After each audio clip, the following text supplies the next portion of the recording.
Oh hi, it's been a fucking while, hasn't it? Well, as you can see, the SCP Foundation captured me.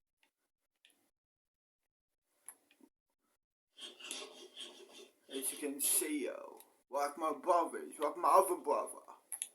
I haven't heard from him since the Foundation captured him, and now the Foundation captured me, dude. Shit. Let me show you my room, yo. Kitchen, lounge room, chill area, bathroom, bedroom. Then over here is the interrogation room. Then, fucking scientist's office. Shit. Press play. And it was also grinding in me and snarling. I quickly put two and two together. Hello, Mrs. Foot. I said, letting my hand slowly drift down toward my trank gun. I bet you're wondering where your husband is. She let out a massive roar that nearly made me pee my pants. Absolutely, you have every right to be upset, I said. I'd be upset too if my husband ran off with some hot werewolf like that. My hand was nearly to my gun when she had had enough. She lunged at me, slashing at my hand and knocking the gun away. I screamed in pain and grabbed for my taser, but she swatted that away too, then aimed another slash at me.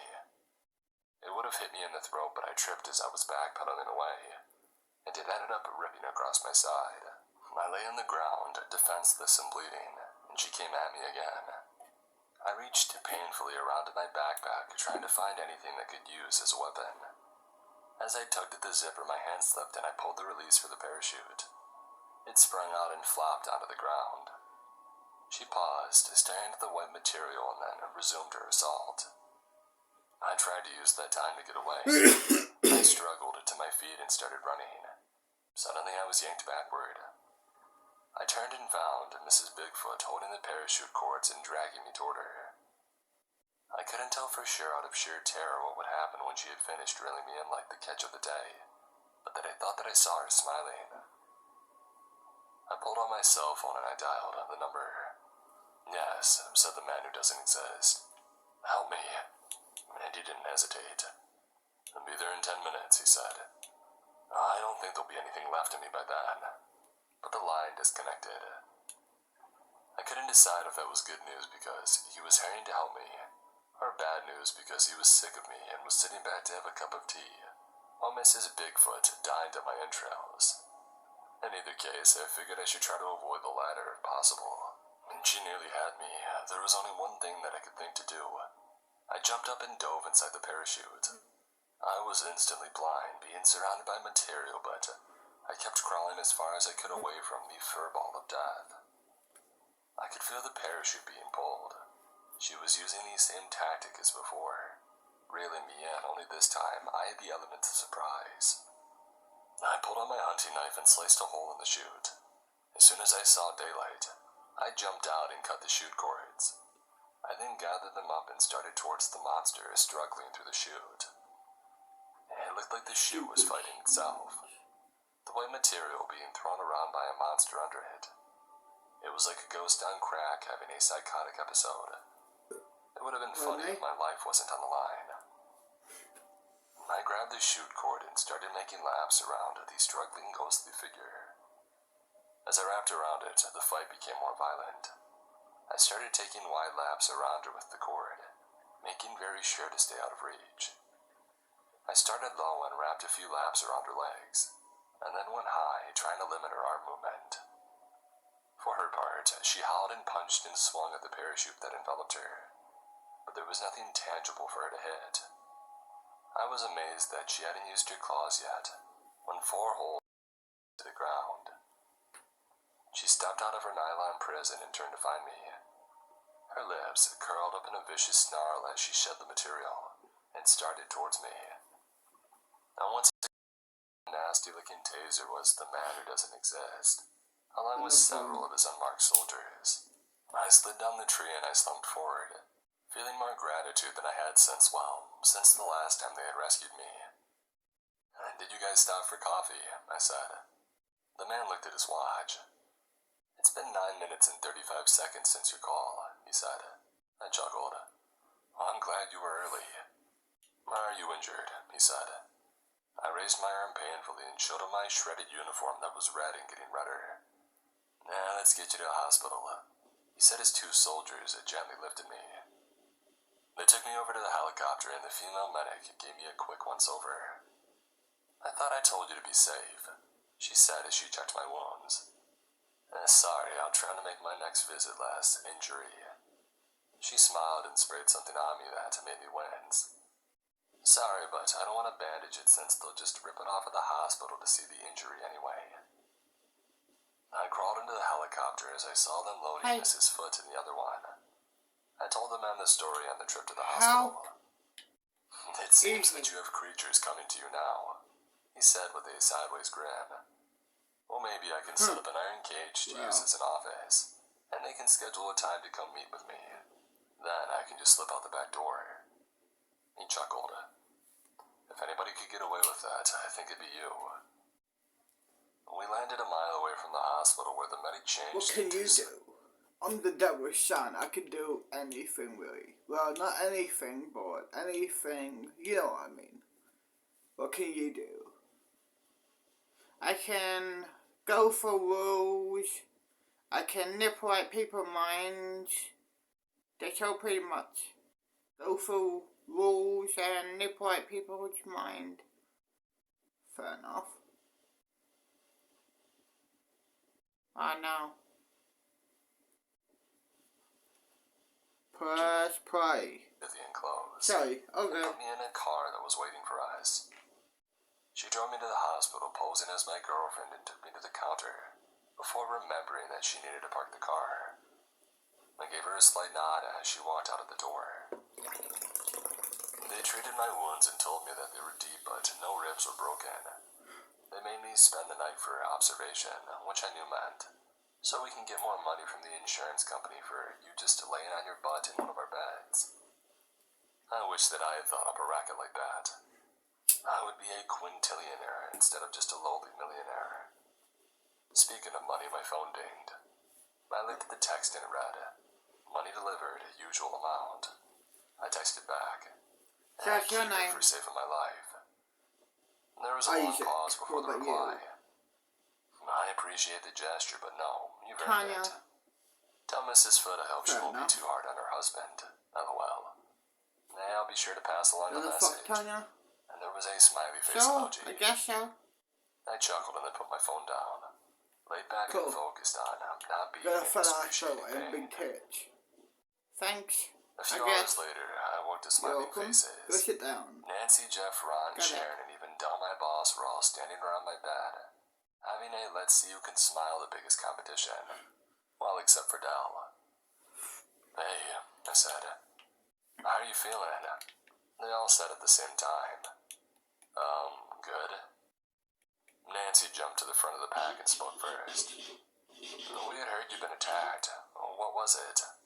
I thought for a long moment. "I'm not sure," I lied. "Happened so fast, I think it was a mountain lion."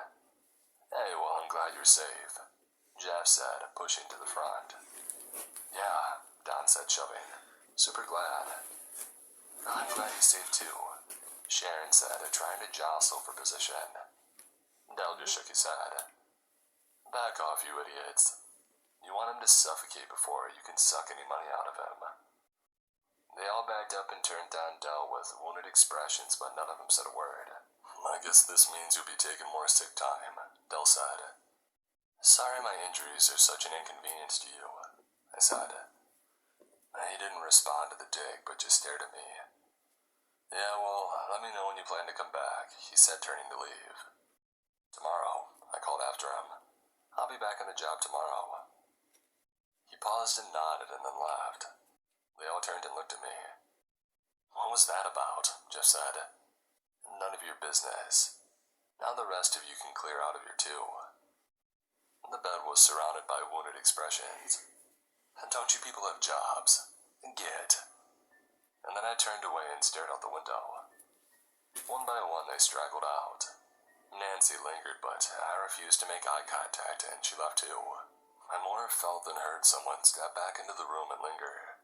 I could tell that it wasn't a nurse. I thought I told you. I said, turning and facing the old woman that I had just saved from capture. Told me what? She said. Sorry, I thought you were someone else. May I come in? She said, standing at the doorway. Of course. Unless you're here as a messenger. She smiled. Not yet. I relaxed without realizing that I had tensed up. She stepped over to my bedside and sat in the chair. I'm surprised to see you, I said. I didn't think that our paths would cross again after I nearly sent you to a cryptid zoo. That definitely would have put a damper on our relationship, she said. However, you didn't send me, and I'm grateful for that. And what exactly is our relationship? She shrugged. What would you like it to be? How about friendship? I said. She smiled. Yeah, friendship certainly does. And trust requires that I know a thing or two. Such as your name. She paused and stared at me. No one has asked my name in a long time. Why? Does it make you lose your power or something? You read too much science fiction. No, I just haven't talked to many people in the last few years. Yeah, I mean, you don't exactly live on Main Street. So how about that name? Oh, right. It's Dolores. Dolores? Yes. Do you have a problem with it? No, it's just not what I would have expected for her. I paused and glanced around to make sure that no one was listening. A banshee. She smiled. Well, then how many banshees do you know? Currently one. What did you expect my name to be? I don't know, something weird and mysterious, I guess. Something unpronounceable, like the human tongue was unable to make the sound. Nope, it's Dolores. Okay, so what brings you by, Dolores? Well, I need your help. What's the problem? I have something that's getting after my animals. So what, you want me to come and chase off a coyote for you? Do you have something better to do? Is there some pressing engagement on your social calendar? I'll have to check with my secretary, I said sarcastically. Alright, we'll have her people call my people and set up a meeting, she said, getting up. In the meantime, get some rest. I can check me when we I watched her glide out of the room wearing that same gray robe that flowed so Can I bust an outside, Joe? I laid my head back and reflected on how strange my life had become recently. Eventually, I nodded off to sleep. When morning came, I checked myself out of the hospital against medical advice. How far do you want to stay longer, but I had better things to do. And I had no desire to give them one more cent. I was more tempted to buy the place and to bulldoze it. Maybe hire half a dozen doctors to go back to the way it used to be when doctors went to see their patients, instead of making sick people travel dozens or hundreds of miles to be cheated out of their life savings. But I digress. I don't know how he did it, but the man had my truck parked in the hospital lot right up front. When I stepped up into it, my side hurt a bit, but I would have to take it easy. I didn't bother going to the station. I had no desire to deal with all the suck-ups. I did a round.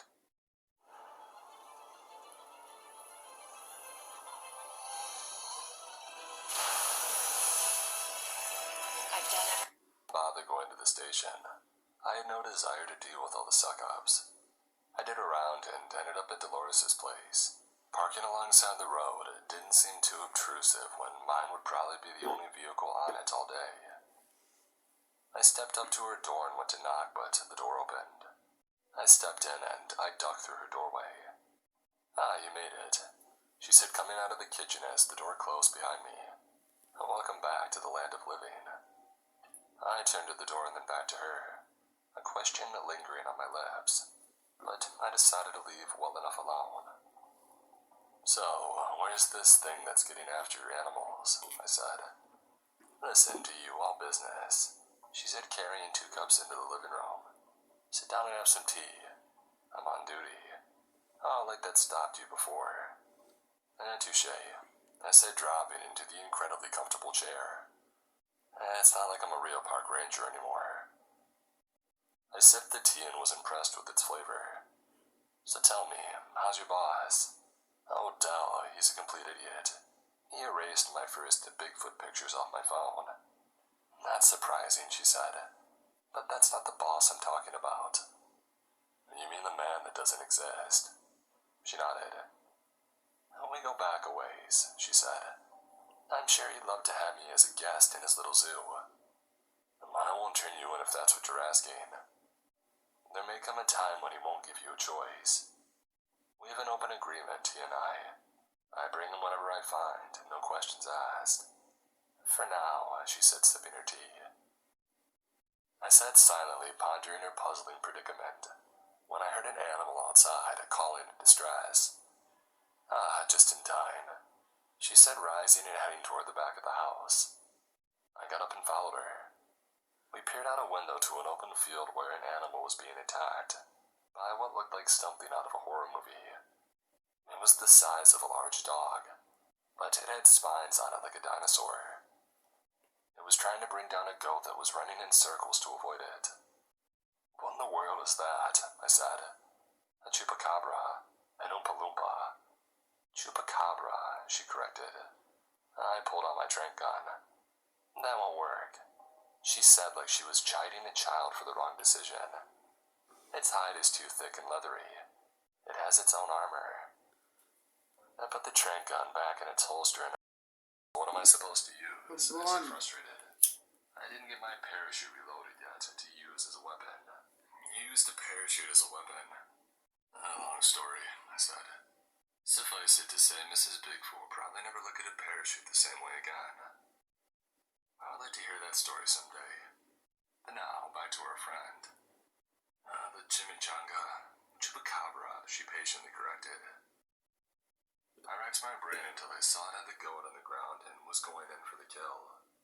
Without thinking, I ran out the back door and started yelling at it and waving my arms. The creature was startled and it ran away. That's fine for the moment, Dolores said. It'll be back, though. I hope so. Now let me get the goat up. Why? We need to guide it into my truck. I don't understand. Trust me, I have a plan. 15 minutes later, the goat sat unhappily in the back of my truck. Dolores and I sat in the front seat, while I held the rope that we had tied around the goat's neck to keep it from running off.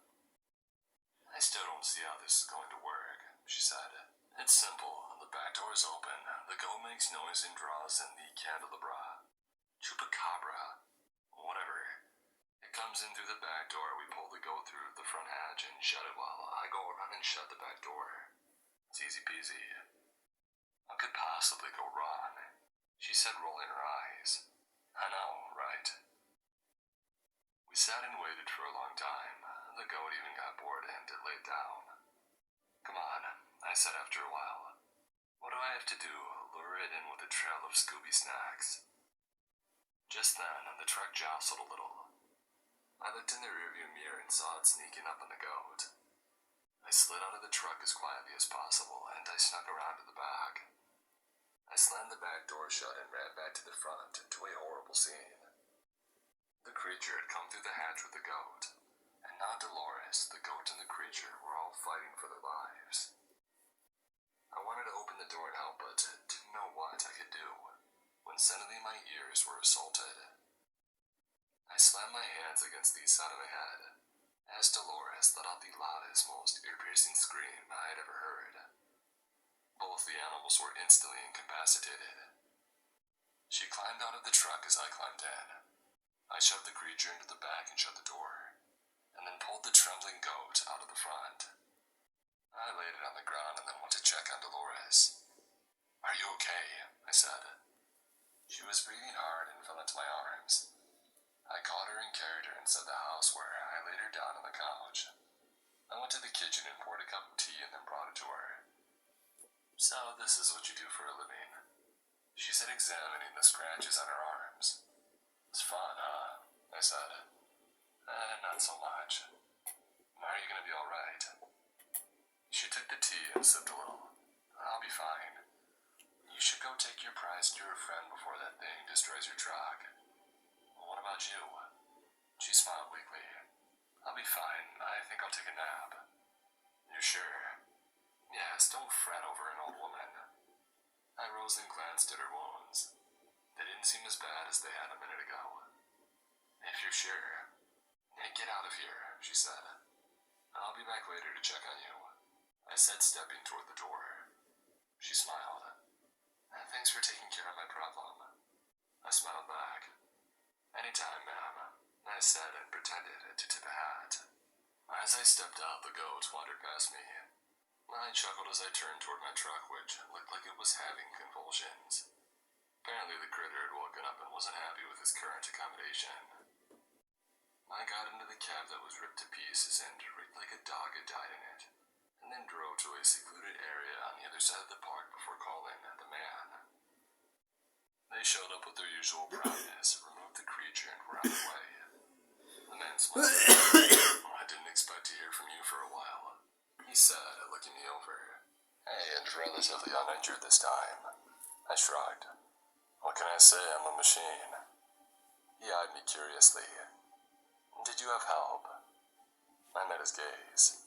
Straight to my ruined truck. Hey, Nancy, remember that ride you wanted to take? I said. Yeah? Hey, here you go. I said, tossing her the keys. It's all you. Really? She said. Hey, you deserve it. She looked around the room at stepped into the helicopter with the man. They flew off nearly silent, leaving me standing next to my ruined truck. I looked in the back and saw all my equipment destroyed. I sighed, and then a thought struck me. I drove to the station and found all the rangers inside. Hey, Nancy, remember that ride you wanted to take? I said. Yeah? Hey, here you go. I said, tossing her the keys. It's all you. Really? She said. Hey, you deserve it. She looked around the room at the other rangers who strutted out of the station, dangling the keys with a smug look on her face. I hopped into my old ranger truck and watched as she walked up to the truck and saw the damage. Her jaw dropped open as she did a slow lap around the ruined truck. When she opened the door, she covered her nose and retched. I drove home, laughing all the way.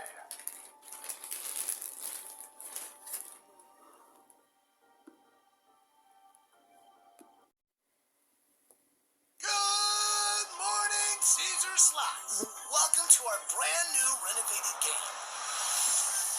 Get excited because leave the prison before you work in a secret SCP prison, and you're given a strange list of rules to follow. Do A, burn the list of rules and just do things your way. B, follow the rules exactly and hope you don't die. Or C, leave the prison before something horrible happens. Here's the story. Leaked email from gritchie.gov.uk to SC all staff. Alright lads, pay attention, because this is the last time you're going to be told. Inmate number 514233 is not a novelty. She is a permanent resident of this facility. I know you all thought it was funny that we have a harmless-looking female inmate in a men's prison, but we're the only building with the facilities required to safely hold her. I do not give a shit how stupid you find the new protocols. You will follow them or you will end up like Gary. These aren't guidelines. These aren't suggestions. Consider the new protocols, commandments carved in stone by Moses himself. I'm not even close to joking. If for some crazy reason you're still unsure of why we're doing all this, the governor will let you access her file. By all means, go and reread it so you can be reminded of exactly what she did to deserve this. Failure to adhere to any of the new rules is grounds for immediate termination of employment and potential criminal prosecution. This is not a threat. The next person that makes a mess of this, I swear, I will personally ensure that they are completely unemployable for the rest of their miserable life. Damn well does. No more screw-ups. P.S. Gary's funeral is on Monday afternoon. The governor wants to have a short remembrance service on Tuesday with the chaplain. Attendance is optional. If it were up to me, I'd make you all go and re-watch the tape of what she did to him. Grant Ritchie, Chief Officer. Email to the staff. Protocols relating to inmate 5142. I would never work for the Number 1. Foundation. The inmate And is why to be would held I? in cell 7 of the... They most likely don't take my kind as a worker. So why would I work for the Foundation? I'm just a prisoner here. I'm not fucking happy whatsoever. Press play. new solitary confinement block. If for any reason 514233 is required to go to another cell, she should be placed into a cell denoted by a prime number. No exceptions. Number 2. Under no circumstances are any prisoners to be held in the cells to either side or opposite her cell. If there's a shortage of room in the solitary confinement block, prisoners deemed as low risk can be moved to C block. If at any time a prisoner is discovered in a cell adjacent to 514233, they are to be placed in full body restraints and moved to treatment room 4. Number 3. Inmate number 514233 is to be kept in her cell 24 hours a day unless a request is made by Dr. Roberts and Chaplain Reese to move her to a treatment room. Such requests must be made in person. Written or telephone requests are to be reported to the governor's office immediately. Furthermore, both the doctor and chaplain must be present at the time of request. If either comes alone to request her movement to a treatment area, ask them to wait for approval and immediately report to the governor. Number 4. When being moved to a treatment area, inmate 514233 is to be accompanied by Dr. Roberts, Chaplain Reese, and no less than 4 armed guards. The escorting guards must only use ammunition provided by Chaplain Reese, and ideally should be active practitioners of one of the Abrahamic religions. Number 5. Prior to exiting her cell, 514233 must be fitted with a pair of silver-coated cuffs. These will be provided by the chaplain. If she refuses to put on the cuffs, activate the in-cell sprinkler system and wait patiently. She'll comply soon enough. Additionally, if the reason for her movement is deemed sufficiently urgent and she remains non-compliant, the song "What a Friend We Have in Jesus" can be played over the loudspeaker. This will severely much more quickly. Turn the song off immediately after she has the cuffs on, so as not to cause unnecessary behavioral issues. Number 6. Absolutely no living or freshly killed organic material larger than bacteria is allowed into 514233's cell while she is in it. Meals must consist of meat, vegetables, fruit that have been dead for 1 week at minimum and should not have been frozen. This inmate is never to be offered nuts or seeds. Meals are to be pushed under her door using a silver-tipped pole. Number 7. If she ever expresses a wish to kill herself, she is to be encouraged to do so. She can be provided with no more than 6 feet of rope to assist in this. No attempts to prevent 514233 from harming herself are to be made. She is impervious to significant harm and cannot die. Number 8. She is absolutely under no circumstances to be provided with books, paper, or any form of writing implement. Inmate number 514233 may attempt to write on her cell walls using her own blood and or fecal matter. If you discover her doing this, do not attempt to read the writing. Activate the in-cell sprinkler system and require assistance from the Specialist Decontamination Crew, the SDC. Number 9. Cleaning of 514233's cell can only occur when she is in a treatment area. The sprinkler system must be used for no less than 10 minutes prior to anyone entering the cell. SDC will carry out the cleaning. No one else is to enter the cell under any circumstances. Number 10. This inmate will attempt to persuade you to release her. She will tell you that one of your loved ones is in danger and that she can help. She can be extremely convincing, but you must remember that she's lying. You have no loved ones. You were handpicked for this assignment due to the fact you have no living family and are not married and have no children. Nevertheless, 514233 will attempt to place fictitious memories in your head. If she tries this, withdraw immediately and report to the chaplain's office. Update.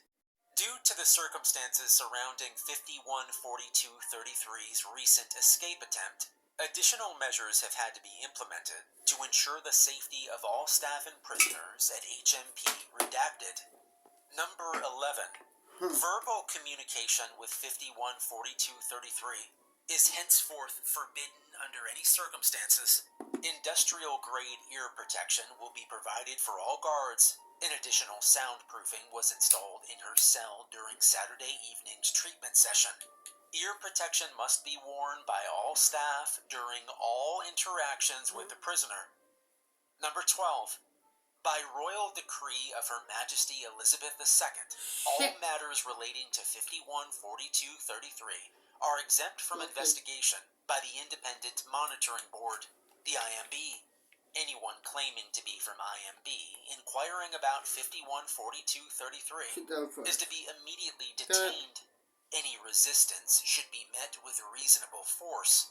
Detainees should be placed in a solitary confinement room which adheres to the protocols previously outlined. Number 13. In the event that 514233 successfully escapes her cell, emergency lockdown procedure 616 is to be enacted. Do not attempt to save colleagues or prisoners. Follow emergency lockdown procedure 616 to the letter. Any severely wounded individuals, staff, or inmates who you encounter during 616 should be granted a merciful execution. Their remains should be turned over to SDC for disposal. If, after 1 hour from the commencement of ELP 616, inmate 514233 has not been subdued, SDC will be authorized to purge the entire block. Do not let it come to that. Terminate her, collect her remains, and return them to her cell. Email from sogrady@redacted.gov.uk to SC All Staff. You've been tasked with an incredibly difficult job. Her Majesty and the Archbishop have faith that we can do this. I've handpicked you all because I believe you're up to the task.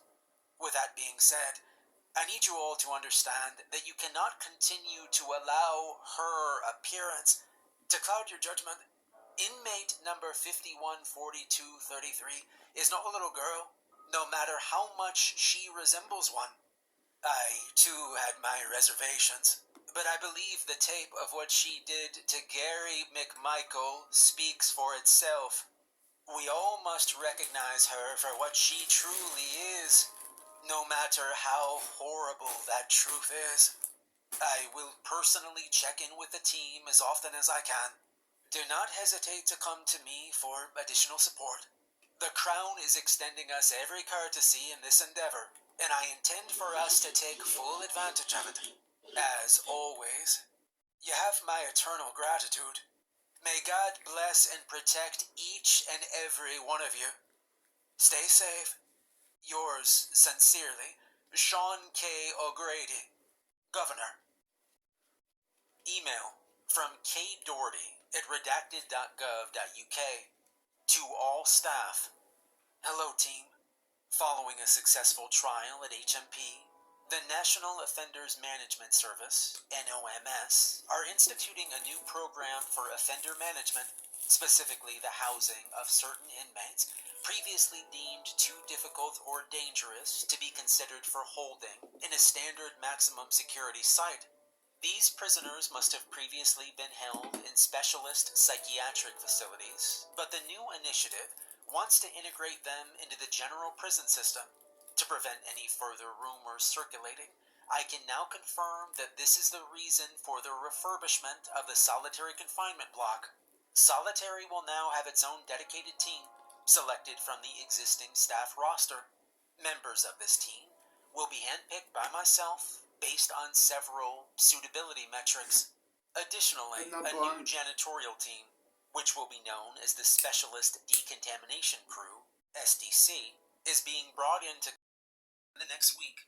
Until then, keep up the good work. Incidents continue to decline weekly. Keep this up and we're gonna have the lowest incident rate in the whole of HMPS. Yours sincerely, Karen Doherty, Governor. Email from kdoherty@redacted.gov.uk to SC all staff. Hello, SC team. By now I hope you've all had sufficient time to familiarize yourself with the new solitary block. David informed me that there's been some frustration and boredom among the SC team.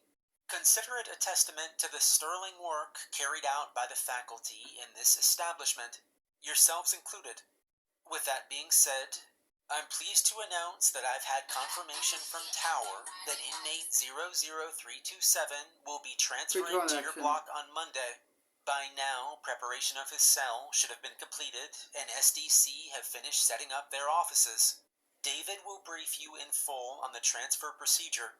For now, I've attached the specific protocols that will need to be implemented.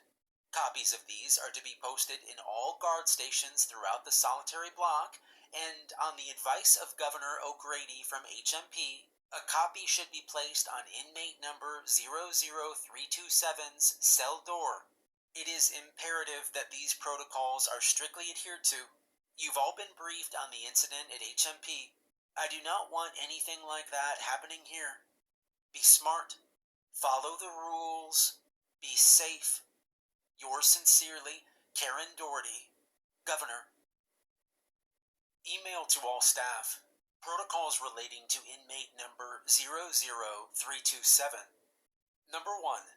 The inmate is to be housed in cell 9 of the solitary confinement block, never in any other cell. Inmate 00327 is not to be held in any room that has access to a window or an outside ventilation system. A special air filtration system has been installed in cell 9. SDC will carry out regular maintenance on this system to ensure it is in working order. Number 2. The prisoner is to be provided with a vegan diet. Inmate number 00327 is never to be offered meat, eggs, or fresh milk. Some processed foods containing dairy, such as chocolate and American-style cheese, are allowed, as is the use of powdered creamer in tea and coffee. The prisoner's unique properties will affect all animal matter. This renders any animal-based foodstuff he comes into contact with inedible, even to him. Number 3. A choice of reading materials are to be offered daily. He particularly enjoys medical and scientific journals, autobiographies, classical philosophy, and celebrity gossip magazines. He is also to be provided with a small notepad and pencil. Inmate 00327 will often make notes in the medical science journals.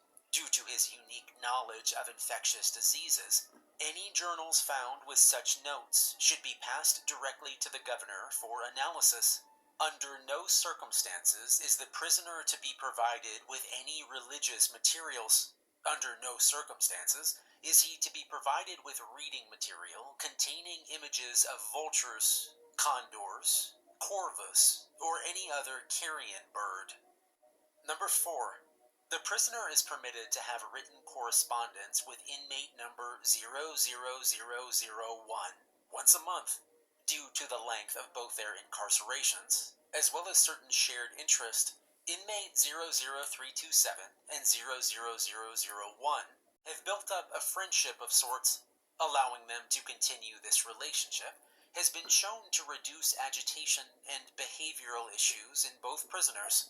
All outgoing letters should be approved by Dr. Lancaster prior to delivery. Any letter written in a substance other than standard pencil graphite or in any language other than English are to be immediately destroyed. Incoming letters will be approved by Tower prior to receipt.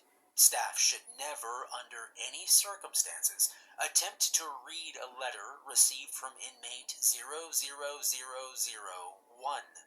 Inmate 00327 is never to be allowed correspondence with any other inmate from the Tower facility.